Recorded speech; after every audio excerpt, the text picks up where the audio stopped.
Eu gostaria de convidar a todos para a leitura do livro dos Salmos, o Salmo de número 15. Nosso tema é uma pergunta que faz parte da caminhada de todos nós. Você vai para o céu? Salmo de número 15. Diz assim a palavra de Deus: Quem, Senhor, habitará no teu tabernáculo? Quem há de morar no teu santo monte? O que vive com integridade e pratica justiça, e de coração fala a verdade. O que não difama com sua língua, não faz mal ao próximo, nem lança injúria contra o seu vizinho. O que a seus olhos tem por desprezível ao réprobo, mas honra os que temem ao Senhor. O que jura com dano próprio e não se retrata.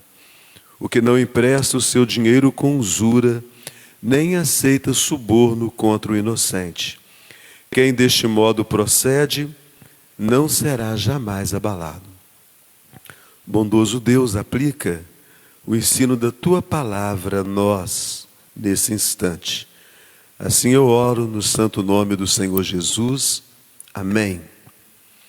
Eu gostaria de introduzir este sermão com a seguinte pergunta: você já conversou com Deus hoje? De repente você diga assim: ah, pastor, é claro que já.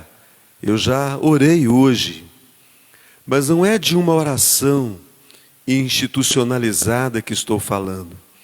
Aquela oração que você faz quando te pedem no templo ou nas casas.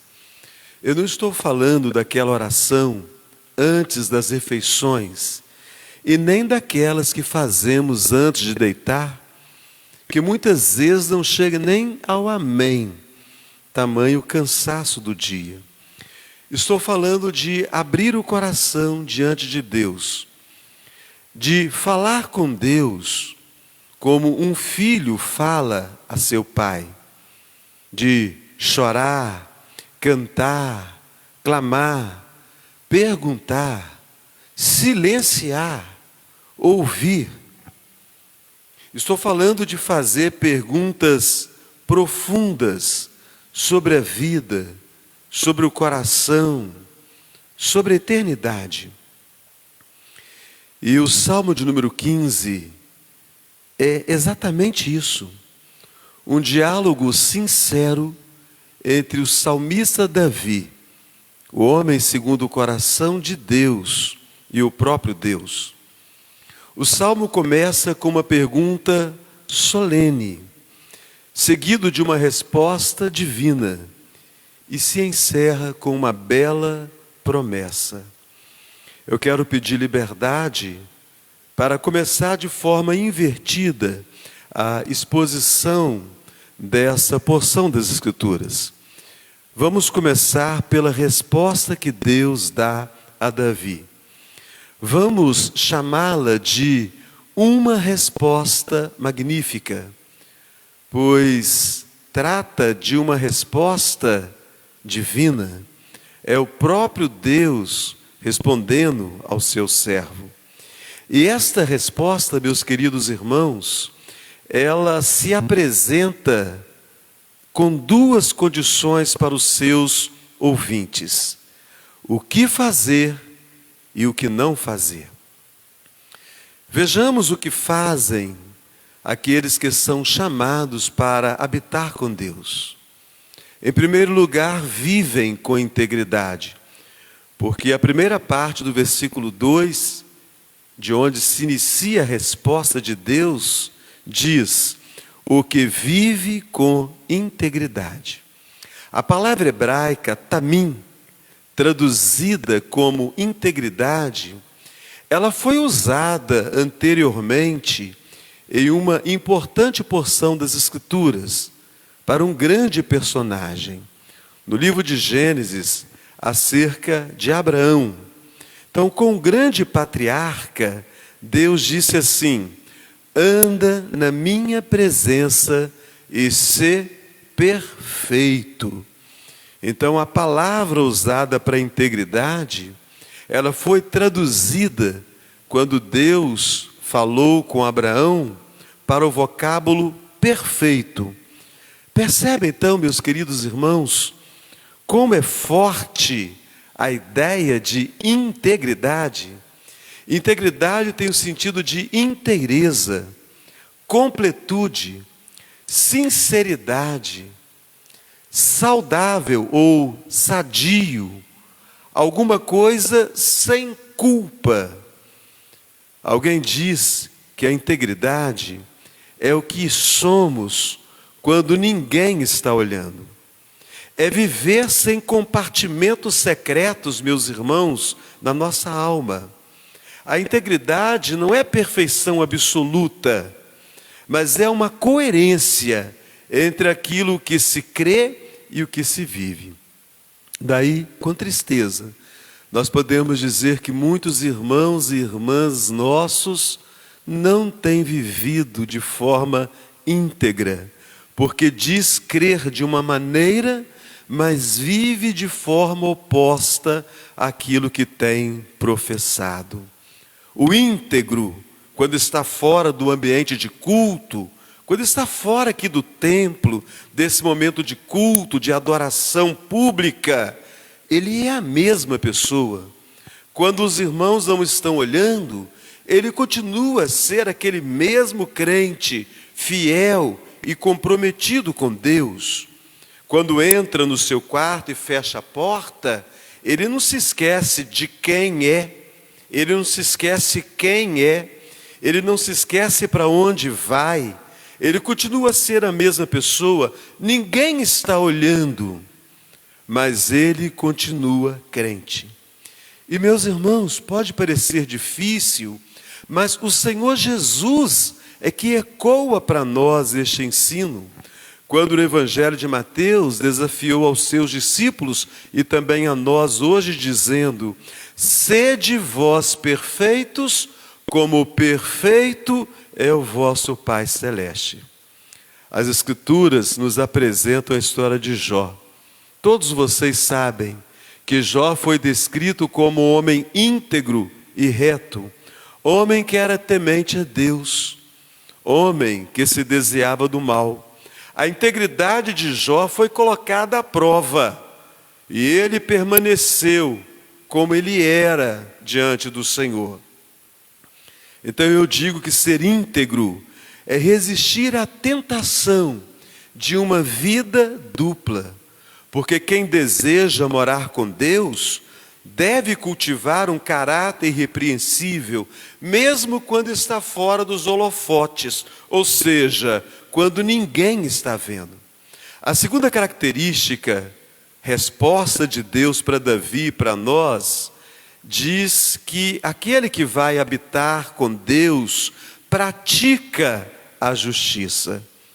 O verbo praticar, ele não traz a ideia de alguma coisa acabada, mas ele indica uma ação contínua. O que significa isso, meus irmãos? Significa que não basta falar de justiça, não basta ter boa teoria moral. Tem gente que conhece muito bem os códigos legais, o Código Civil, o Código Penal, o Código Tributário, o Código de Defesa do Consumidor, o Código Florestal, o Código de Trânsito, e ainda assim os descumprem. Então essa característica, pratica justiça, é muito mais que conhecer, falar, amar, aprovar a justiça, é viver de forma justa. A Bíblia nos diz sobre Zacarias e Isabel, os pais de João Batista, eles foram descritos como justos diante de Deus. Eles viveram de forma irrepreensível em todos os preceitos e mandamentos de Deus.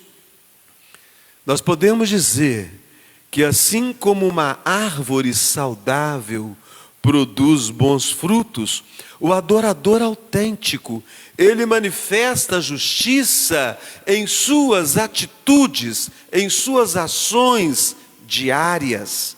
Logo, meus irmãos queridos, quem habita com Deus, pratica o que é reto, mesmo quando isso custa amizades, oportunidades e até reconhecimento terreno. A terceira característica, o texto diz: de coração fala a verdade. Meus irmãos, isso tem a ver, não necessariamente com o que nós falamos, mas com o que nós pensamos. O salmista ele não pronuncia, fala a verdade. Ele não diz apenas fala a verdade, mas de coração, ou seja, com sinceridade, sem hipocrisia. Sabe por quê? Porque a verdade, antes de fluir dos lábios, ela habita no coração.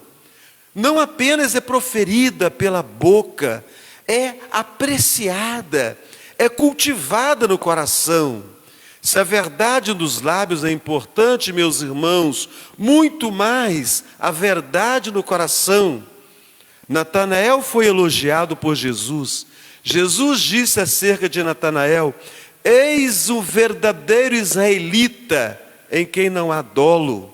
Spurgeon, grande homem de Deus, disse: os santos não mentem nem sequer no recesso do coração, pois Deus está ali e ouve.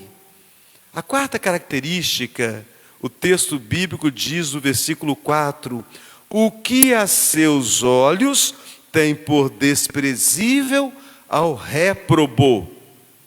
O verdadeiro adorador, ele não se encanta com os ímpios poderosos ou populares. Ele não exalta aquele que vive contrário aos valores de Deus. Eu digo, irmãos, que é muito assustador que irmãos nossos estejam seguindo nas redes sociais personalidades cujo comportamento é totalmente oposto àquilo que nós cremos. Então eu digo a você, dá uma olhada nas suas redes sociais e repense quais são os seus valores. Eliseu, o homem de Deus, profeta, ele recusou honrar o perverso rei Jeú. Mordecai não se curvou diante de Amã, mesmo diante de risco de morte. Então, meu irmão, para de seguir, de curtir, de publicar nas suas redes sociais vídeos, músicas, palestras daqueles que não têm Deus no coração. Pare de cultuar celebridades, cultue somente a Deus. A quinta característica é honrar aos que temem ao Senhor. O adorador verdadeiro não é apenas contra o mal. O adorador verdadeiro se associa ao bem. Ele honra, valoriza, se inspira naqueles que temem ao Senhor. O apóstolo Paulo exortava a igreja a considerar com honra aqueles que servem fielmente. Davi também honrou Mefibosete, por temor e respeito, aliança com seu amigo do passado, Jonatas. A quem você admira? Sabe por quê, meu irmão? Minha irmã, essa pergunta é importante, porque o coração do adorador se inclina para aqueles que buscam ao Senhor. Esses são os seus verdadeiros modelos. Então, comecemos a admirar as pessoas que têm vida com Deus. Procuremos os melhores e não os piores para serem os nossos modelos, os nossos mentores. A sexta característica positiva, resposta de Deus para Davi, diz o versículo 4, na parte final dele: o que jura com dano próprio e não se retrata. Meus irmãos, este é talvez um dos testes mais difíceis da integridade, manter a palavra, mesmo quando custa algo. O adorador é alguém de palavra confiável. Seu sim é sim, seu não é não. Josué e os líderes de Israel mantiveram o acordo com os gibeonitas, mesmo após perceberem que haviam sido enganados. Eles fizeram isso por temerem ao Senhor. Eles não podiam voltar atrás. Tiveram prejuízos graves sobre suas vidas, pois foram por um momento alvo das críticas e até da zombaria do povo que eles lideravam. Sofreram prejuízo, mas não voltaram atrás, pois haviam jurado em o nome do Senhor Deus. A palavra do cristão deve ser um reflexo do caráter de Deus, fiel, firme, confiável. Agora, irmãos, vejamos a segunda parte dessa resposta. Davi continua o Salmo 15, respondendo a pergunta: quem habitará no teu tabernáculo? Agora, ele que havia apresentado a nós 6 virtudes positivas, nos apresenta agora 5 atitudes que não devem ser encontradas na vida do que deseja morar com Deus. Elas são negativas no conteúdo, mas extremamente positivas no propósito. Preservar a santidade relacional, a justiça, a comunhão com o Senhor, serão os resultados se nós tivermos cuidados em observar esses ensinamentos. Ele diz para nós aqui no versículo 3, na parte inicial: o que não difama com sua língua. Difamar é ferir com palavras, especialmente na ausência do outro. O difamador fere reputações, semeia divisão, destrói a comunhão. Davi sabia o poder destrutivo da língua, porque as palavras, meus irmãos, são como setas que, uma vez lançadas, não podem ser recolhidas. Tiago, em sua epístola, diz: a língua é fogo, é mundo de iniquidade, contamina o corpo inteiro. O difamador tem veneno em sua língua, fogo em seus lábios, e o diabo é o seu patrono. A Bíblia fala sobre Doeg, o edomita. Ele delatou os sacerdotes ao rei Saul, o que resultou no assassinato de muitos inocentes naquele dia. É um exemplo cruel do que a difamação pode causar a alguém. Um grande comentarista bíblico disse que a língua de alguns homens morde mais que os dentes. A língua não é de aço, mas corta, e as suas feridas são difíceis de sarar. Nós temos alguns princípios importantes acerca da informação que recebemos de outras pessoas. Nós podemos passar toda a informação pelo processo chamado de os 4 portões. O primeiro portão é que eu faça a seguinte pergunta acerca da informação, daquilo que alguém me disse: é confiável? Alguém te contou? Alguém pediu a você que não passasse avante? Então, se foi confidencial, você não pode passar avante aquela informação. Então, o primeiro portão é confidencial a informação? O segundo portão, é verdade? Você, meu irmão, precisa verificar antes de falar. Há um ditado muito feio, que quem fala demais dá bom dia a cavalo. Então, eu preciso ter a confirmação, é verdade? De repente, a informação que eu recebi, ela precisa passar por uma investigação. É verdade? É necessária? Eis o terceiro portão, é necessário que eu passe essa informação avante? Será útil para alguém? E o quarto portão, é bondoso passar essa informação? É uma atitude bondosa? Ela serve a um propósito saudável? Ou vai servir apenas para arruinar alguém? Então não se esqueça dos 4 portões. É confidencial? É verdade? É necessário? É bondoso? Se a informação que você recebeu não passa por esses portais, é melhor que você se cale, porque o fofoqueiro carrega o diabo na língua, e quem dá ouvidos a ele, carrega o diabo nos ouvidos. O adorador que deseja habitar com Deus, ele guarda os seus lábios, ele prefere o silêncio do que a ferida gratuita. A segunda consideração, resposta de Deus, que nós devemos observar, é que aquele que vai habitar nos céus não faz mal ao seu próximo. O homem de Deus, ele não prejudica ninguém com atitudes, ações ou omissões. O seu amor ao próximo é mais que teoria, é uma prática contínua. Jesus resumiu a lei dizendo: amarás o teu próximo como a ti mesmo. Nós temos o exemplo, meus irmãos, de Davi. Davi teve oportunidade de matar o rei Saul, que o perseguia, que o maltratava. No entanto, ele não o fez. A Bíblia diz que, em relação a Saul, ele disse o seguinte: não estenderei a mão contra o ungido do Senhor.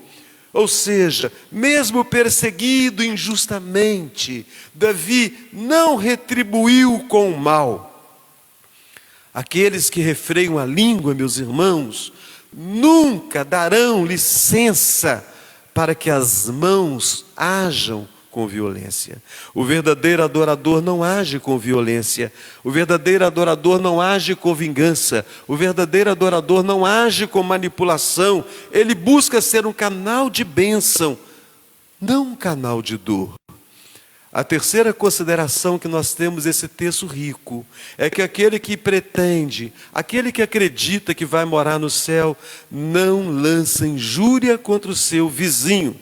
A ideia aqui, meus irmãos, é de ofender com palavras, é de pegar alguma coisa desonrosa para remexer de modo desnecessário, é descobrir uma verdade sobre alguém e usar aquela verdade contra aquela pessoa. É mais do que fofoca, é intenção deliberada de atacar a honra de outro. A Bíblia fala sobre Simei. Simei era um benjamita. Ele amaldiçoou Davi publicamente.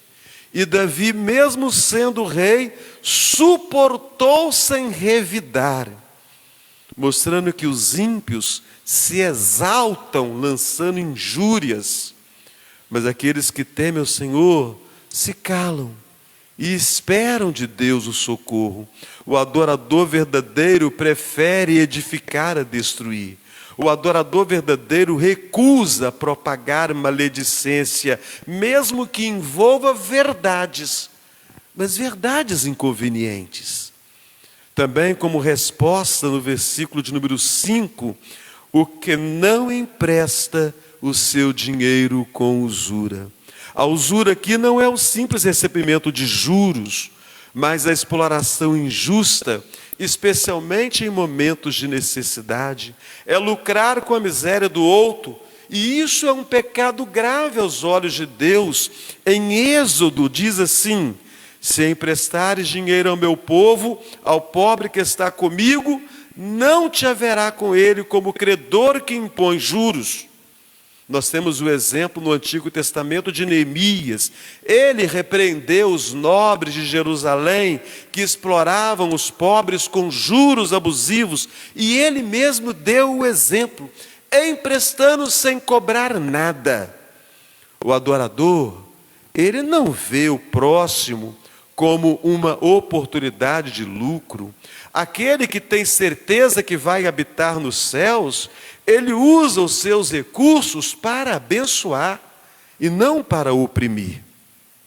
E a quinta e última consideração, resposta de Deus para Davi: aquele que vai morar no céu não aceita suborno contra o inocente.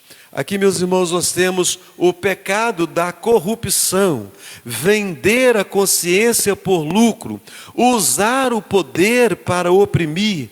Deus abomina a injustiça, especialmente quando os inocentes são prejudicados para beneficiar os poderosos. Em Deuteronômio diz que não torcerás a justiça, não farás acepção de pessoas, nem tomarás suborno. Quando nós olhamos para o Novo Testamento, os anciãos e sacerdotes ofereceram dinheiro a Judas Iscariotes, um dos 12, para atrair a Jesus. Também subornaram os guardas para que mentissem acerca da ressurreição.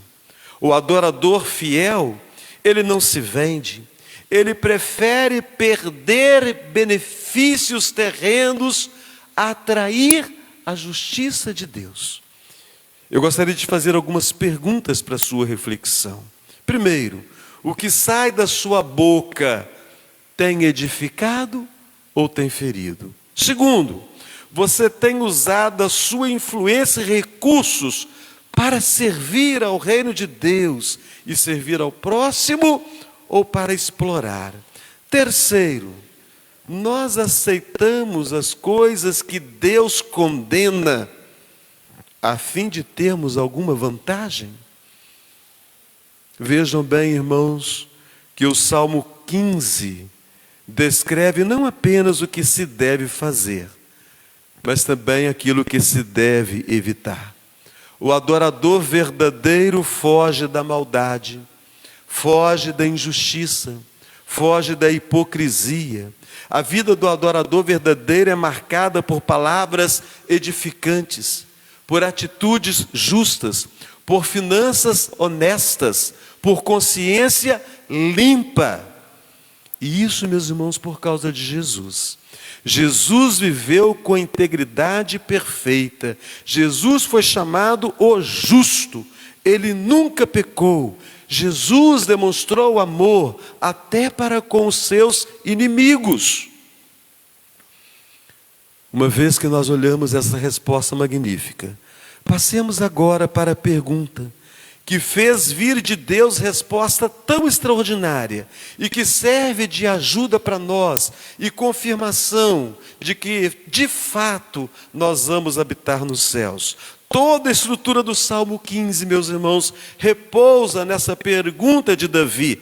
Uma pergunta solene: quem habitará com o Senhor? Presta atenção no verso 1. Quem, Senhor, habitará no teu tabernáculo? Quem há de morar no teu santo monte? Não é esta, meus irmãos queridos, a grande pergunta? Quem vai morar no céu? Você vai morar no céu? Aqui temos duas expressões: habitar no teu tabernáculo, morar no teu santo monte. Elas estão de tal forma no texto, irmãos, que elas são sinônimas. Elas apontam para a mesma coisa: o lugar da presença de Deus. Refere-se aqui o tabernáculo à tenda do encontro, o sinal da presença de Deus no deserto. Aquela tenda dada por Deus a Moisés no Monte Sinai, a planta da sua construção, da sua confecção, para que Deus estivesse no meio do seu povo durante aquela jornada que seria longa. O povo peregrinava e junto com eles o templo. Ocasionalmente, quando o povo parava, o templo era montado, Deus e o povo adorava a Deus. O tabernáculo lembra mobilidade, peregrinação, adoração no deserto, onde Deus habitava no meio do seu povo. Deus era um visitante sempre presente, contudo o povo era um adorador ocasional. A segunda expressão fala santo monte, aponta para o monte Sião, o monte do templo, símbolo da habitação não mais transitória, mas habitação permanente de Deus. O Santo Monte aponta para estabilidade, realeza, presença permanente. O Monte Sião, o local onde o templo foi edificado.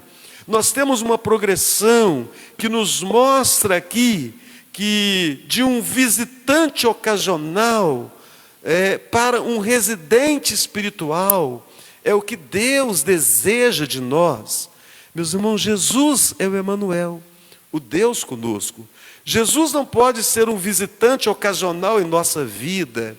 Jesus, Ele deve estar presente conosco em todos os momentos da caminhada, e não apenas quando nós clamamos na hora da adversidade. Jesus precisa ter morada em nosso coração.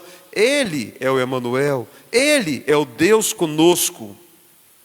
E aqui nós temos lições preciosas. Primeiro, com esse entendimento, Davi não está perguntando para mim e para você: quem pode visitar Deus aos domingos à noite? Mas ele está perguntando: quem quer, quem pode habitar continuamente, diariamente, a todo instante na presença de Deus? Não é sobre a presença no templo, mas a presença diante de Deus. É possível estar no templo e vazio de Deus. Muitos vêm ao templo, mas estão totalmente vazios de Deus. A segunda lição: não basta ser parte do povo de Deus, é preciso viver como povo de Deus. Os fariseus conheciam a lei, mas não habitavam com Deus. As obras dos fariseus negavam a Deus. Meu querido irmão e irmã, que você não seja um conhecedor das coisas de Deus e, no entanto, não tenha Deus em sua vida. A terceira lição: essa pergunta aponta também para uma realidade futura. Quem habitará eternamente com Deus? A morada no Monte Santo é a figura do lar celestial, onde Deus está entronizado, onde os salvos um dia viverão em plena comunhão com Deus. O Apocalipse fala: eis o tabernáculo de Deus com os homens, com eles habitará. E concluindo, irmãos queridos, o Salmo encerra com uma bela promessa: quem deste modo procede não será jamais abalado. As promessas de Deus são um presente para a nossa caminhada aqui na terra. As promessas nos dão encorajamento. Por que não será jamais abalado? Sabe por quê, meus irmãos? Porque alguém já cumpriu todos os 11 quesitos que Deus mostrou a Davi. Alguém já cumpriu. Jesus é a única resposta perfeita. Quem habitará no teu tabernáculo? Jesus, Ele é a única resposta perfeita ao Salmo 15. O autor de Hebreus diz que Jesus é o único que viveu sem pecado. Ele diz que pelo sangue de Jesus nós temos livre acesso ao Santo dos Santos. O ladrão na cruz não tinha tempo de se tornar um religioso, mas pela fé sincera em Jesus, ele foi admitido na morada eterna. Jesus disse para ele: hoje estarás comigo no paraíso. Irmãos queridos, em Jesus os indignos são purificados. Em Jesus, os excluídos são recebidos. Em Jesus, a porta do céu se abre para todos os que creem. Você vai para o céu? O céu é para quem foi transformado. A pergunta: você vai para o céu? Não se responde com: eu sou membro da igreja presbiteriana ou de qualquer outra denominação. A resposta à pergunta: você vai para o céu? Não é: eu fui batizado, ou os meus avós eram crentes, foram os fundadores da igreja. A pergunta: você vai para o céu? É respondida com outros questionamentos que você mesmo deve fazer. Tenho eu andado com Deus? Tenho eu buscado a presença de Deus? A minha vida é marcada pela integridade, pela justiça, pela verdade? Aí sim, este salmo vai ser verdadeiro em sua vida. E essa promessa vai trazer alegria ao seu coração. Quem deste modo procede, não será jamais abalado. Irmãos queridos, Jesus é a rocha firme. Quem ouve e pratica suas palavras, será como a casa habitável. Aquele, no entanto, que não ouve e não pratica suas palavras, será como uma casa inabitável. Em Jesus nós temos estabilidade para a vida presente e segurança para a vida eterna. Se as características, respostas de Deus para Davi neste salmo estiverem presentes em sua vida, sim, você vai poder dizer a todos que te perguntarem: sim, eu vou para o céu. Amém. Bondoso Deus, graças damos pela tua palavra e pedimos que o teu Espírito Santo a aplique em nossas vidas. Assim oramos com gratidão no nome santo do Senhor Jesus. Amém.